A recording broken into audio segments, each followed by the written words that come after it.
बच्चों आप सभी का बहुत बहुत स्वागत है अक्षय क्लासेस पे। जितने लोग प्यारे बच्चों 2025 में सामाजिक विज्ञान का पेपर दे करके आए हैं और जिनका कोड 825 CR है, वो लोग प्यारे बच्चों एक एक क्वेश्चन को मिला लीजिए और कमेंट करके बताइएगा कि आप लोगों का 20 में कितने नंबर आ रहा है। यहाँ पे भर के आपको बताना है। प्यारे बच्चों वीडियो को लाइक कर दीजिएगा, चैनल पर पहली बार विजिट करिए हैं तो चैनल को सब्सक्राइब कर दीजिएगा।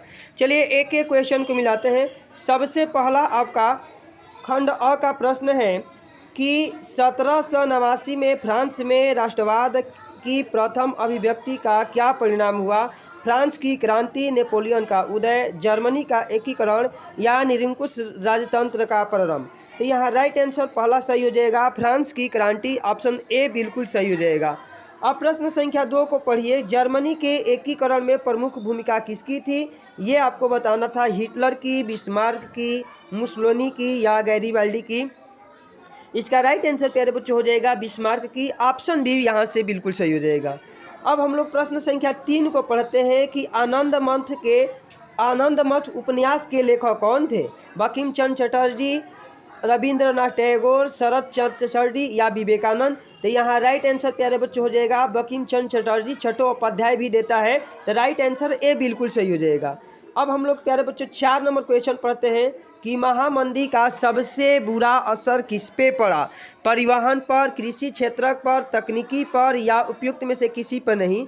तो इसका राइट आंसर प्यारे बच्चों हो जाएगा महामंदी का सबसे बुरा असर पड़ा था कृषि क्षेत्र पर। क्योंकि उत्पादन जो है बढ़ गया था। ठीक है, अब चलिए हम लोग आगे बढ़ेंगे तो 5 नंबर क्वेश्चन को पढ़ेंगे कि अंतर्राष्ट्रीय मुद्रा कोष की स्थापना कहाँ पे की गई थी। फ्रांस में, इटली में, संयुक्त राज्य अमेरिका में या ब्रिटेन में। तो इसका राइट आंसर प्यारे बच्चों क्या हो जाएगा, अंतर्राष्ट्रीय मुद्रा कोष की स्थापना कहाँ की गई थी, तो संयुक्त राज्य अमेरिका, ऑप्शन सी यहाँ से बिल्कुल सही हो जाएगा।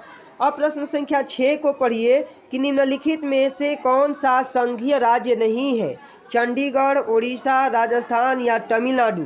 तो संघीय राज्य इसमें से कौन सा नहीं है प्यारे बच्चों, तो चंडीगढ़ हो जाएगा, ऑप्शन ए बिल्कुल यहाँ से सही हो जाएगा। अब हम लोग आगे बढ़ते हैं, प्रश्न संख्या 7 को पढ़ते हैं कि लोकतंत्र का प्रमुख गुण निम्नलिखित में से कौन सा है। लोकतंत्र में क्या क्या होता है ये आपको बताना है। तो प्यारे बच्चों यहाँ पे ऑप्शन ए भी सही है, देशभक्ति की भावना होती है, राष्ट्रीय चरित्र का निर्माण होता है, प्रगतिशील सरकार होती है। यानी कि राइट आंसर प्यारे बच्चों इनमें से सभी बिल्कुल सही हो जाएगा। 8 नंबर क्वेश्चन पढ़ लीजिए कि भारतीय संविधान कब लागू किया गया था। 15 अगस्त को, 10 दिसंबर को, 1 जनवरी को या 26 जनवरी को। तो भारतीय संविधान कब लागू किया गया था, तो प्यारे बच्चों इसका राइट आंसर जो होगा ना वो हो जाएगा 26 जनवरी को, ऑप्शन जो है डी बिल्कुल यहाँ से सही हो जाएगा। अब हम लोग आगे बढ़ते हैं तो आगे प्यारे बच्चों 9 नंबर क्वेश्चन है कि भारतीय संविधान में भाषाओं की किस अनुसूची में रखा गया है। दूसरी अनुसूची, 5वीं अनुसूची, 8वीं अनुसूची या 12वीं अनुसूची। तो भारतीय भाषाओं को किस अनुसूची में, तो 8वीं अनुसूची में, ऑप्शन सी यहाँ से बिल्कुल सही हो जाएगा। अब 10 नंबर क्वेश्चन को मिला लीजिए। 10 नंबर क्वेश्चन है प्यारे बच्चों कि निम्नलिखित में से कौन सा विषय राज्य सूची से संबंधित है। प्रतिरक्षा, बैंकिंग, मुद्रा या पुलिस। तो राज्य सूची से कौन सा संबंधित है प्यारे बच्चों, तो यह जो है ना इसका राइट आंसर हो जाएगा डी, आंसर डी बिल्कुल सही हो जाएगा। अब आगे बढ़िए, कह रहा है कि रबी की फसलों के बोने का सही समय है। जून जुलाई है, अक्टूबर दिसंबर है, मार्च मई है या अगस्त से लेकर के अक्टूबर है।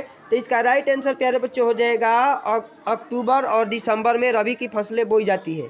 चलिए 12 नंबर क्वेश्चन है कि निम्नलिखित में से कौन ऊर्जा का खनिज नहीं है। लौह अयस्क, कोयला, प्राकृतिक गैस या यूरेनियम। तो कौन सा ऊर्जा का खनिज नहीं है ये प्यारो आपको बताना है। इसका राइट आंसर ए हो जाएगा लौह अयस्क।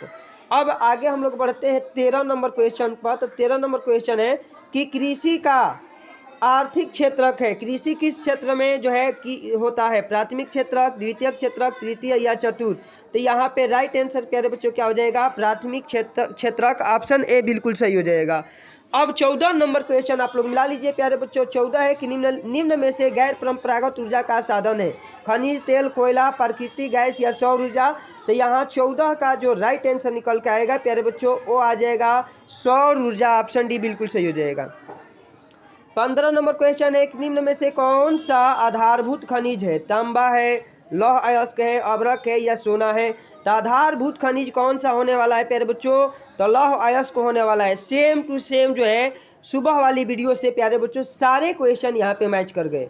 पृथ्वी सम्मेलन का आयोजन कब हुआ? 1991 में, 1992 में, 1993 में या 1994 में? तो पृथ्वी सम्मेलन का आयोजन कब हुआ था? तो 1992 में। ऑप्शन बी यहाँ पे बिल्कुल सही हो जाएगा। अब प्रश्न संख्या 17 है कि भारत में उदारीकरण की प्रक्रिया की शुरुआत किस वर्ष हुई? 1981, 1991, 1991।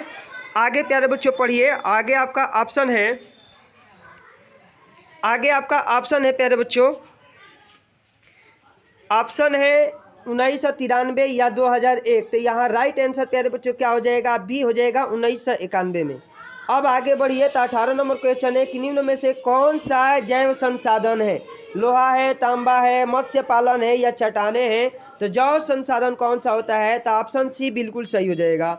अब 19 नंबर क्वेश्चन है कि निम्न में से किस वर्ष बांग्लादेश ग्रामीण बैंक की शुरुआत हुई थी? तो यहाँ प्यारे बच्चों क्या हो जाएगा? 1970 हो जाएगा। ऑप्शन बी बिल्कुल सही हो जाएगा। किसी देश का विकास आधारित है प्रति व्यक्ति आय पर, औसत साक्षरता पर, लोगों की स्वास्थ्य स्थिति पर या उपयुक्त सभी? तो यहाँ राइट आंसर उपयुक्त सभी हो जाएगा। एक एक क्वेश्चन प्यारे बच्चों आप लोग मिला लीजिएगा। महामंदी आया है, राजनीतिक दलों के 4 विशेषताएं लिखा है। सभी प्यारे बच्चों एकदम क्वेश्चन सारे के सारे यहाँ से छप करके आने वाले हैं। सारे हम लोग ये प्यारे बच्चों हम बताए थे अपने में, वहीं से आ गया है। तो चलिए आज के लिए बस इतना ही। आप लोग जो है कमेंट करके ज़रूर बताइएगा कि आप सभी लोगों का प्यारे बच्चों कितना से कितना क्वेश्चन जो है सही हुआ।